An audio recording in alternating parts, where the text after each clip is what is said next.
ரட்சகராகிய இயேசு கிறிஸ்துவின் நாமத்தினாலே உங்களுக்கு என்னோட அன்பின் வாழ்த்துக்கள். இன்றைய நாள் தியானத்துக்காக தெரிந்து கொள்ளப்பட்ட வேத வசனம் ஏசாயா தீர்க்கதரிசியின் புஸ்தகம் 4வது அதிகாரம் 4வது வசனம். சீயோனில் மீதியாயிருந்து எருசலேமில் தரித்திருந்து ஜீவனுக்கென்று பெயர் எழுதப்பட்டவன் எவனும் பரிசுத்தன் என்று சொல்லப்படுவான். ஜீவனுக்கென்று பெயர் எழுதப்பட்டவன் பரிசுத்தன்.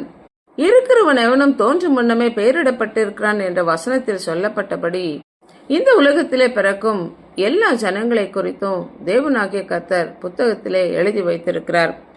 சீயோனை குறித்து இன்னான் அதிலே பிறந்தான் என்று சொல்லப்படும் உன்னதமானவர் தாமே அதை ஸ்திரப்படுத்துவார் என்று சொல்லப்பட்ட வசனத்தின்படியாக கர்த்தர் ஜனங்களை பெயர் எழுதி தொகையிடுகிறார். அவரை அறிந்தவர்கள், அவரை ஏற்றுக்கொண்டவர்கள் இயேசு கிறிஸ்துவின் ரத்தத்தினாலே பாவமர கழுவப்பட்டு மீட்கப்பட்டவர்களுடைய பெயர்கள் ஜீவ புஸ்தகத்திலே எழுதப்பட்டு இருக்கிறது. தேவ ராஜ்யத்திற்கென்று நாம் செய்கிற ஒவ்வொரு பிரயாசங்களையும் கர்த்தர் அறிந்திருக்கிறார்.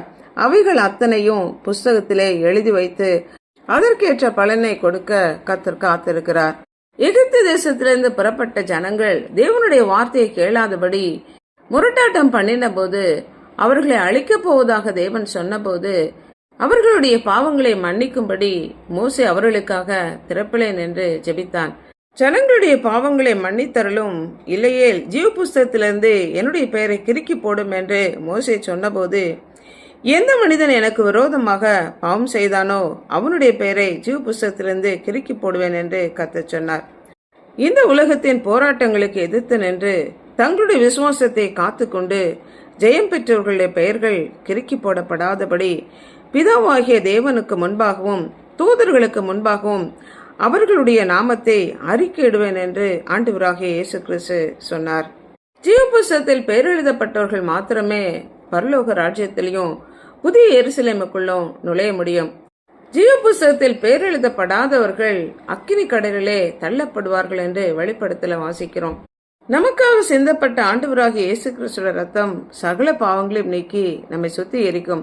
நம்முடைய பாவங்களை நாம் அறிக்கையிடும் போது பாவங்களை நமக்கு மன்னித்து நம்மை கழுவி சுத்திகரித்து பரலோக ராஜ்யத்துக்குரியவர்களாக கர்த்தர் நம்மை மாற்றுகிறார். நாம் அறிக்கையிட்ட பாவங்களை கர்த்தர் மன்னிக்கிறார். மன்னிக்கப்பட்ட பாவங்கள் மறக்கப்பட்டு நாம் பாவமே செய்யாதது போல பரிசுத்தராக கர்த்தர் நம்மை காண்கிறார். ஜெபிப்போம். அன்புள்ள ஆண்டவரே, எங்களை படைத்தவரே, எங்களுக்காக ஜீவனை கொடுத்து எங்களை மீட்டு கொண்டவரே, எங்களுடைய மீறுதல்கள் நிமித்தம் நீர் காயப்பட்டீர், எங்களுடைய அக்கிரமங்களின் நிமித்தம் நீர் நொறுக்கப்பட்டீர், எங்களுக்கு சமாதானத்தை உண்டு பண்ணும் ஆக்கினை உங்க மேல வந்தது. உம்முடைய ரத்தத்தினாலே பாவமன்னிப்பாகிய மீட்பு எங்களுக்கு அருளப்படுகிறது. இந்த மீட்பை நாங்கள் ஒவ்வொருவரும் பெற்றுக்கொள்ளத்தக்கதான கிருபை தாங்க. எங்கள் ஒவ்வொருவருடைய பெயர்களும் ஜீவ புஸ்தகத்திலே எழுதப்பட்டு கர்த்தர் எங்களுக்காக ஆயத்தம் பண்ணி வைத்திருக்கிற அந்த பரலோக ராஜ்யத்தின் பாக்கியத்தை பெற்று அனுபவிக்க கிருபை தரும்படியாய் அர்ப்பணித்து ஜெபிக்கிறோம். இயேசு கிறிஸ்துவின் நாமத்தினால் ஜெபிக்கிறோம் பிதாவே, ஆமென்.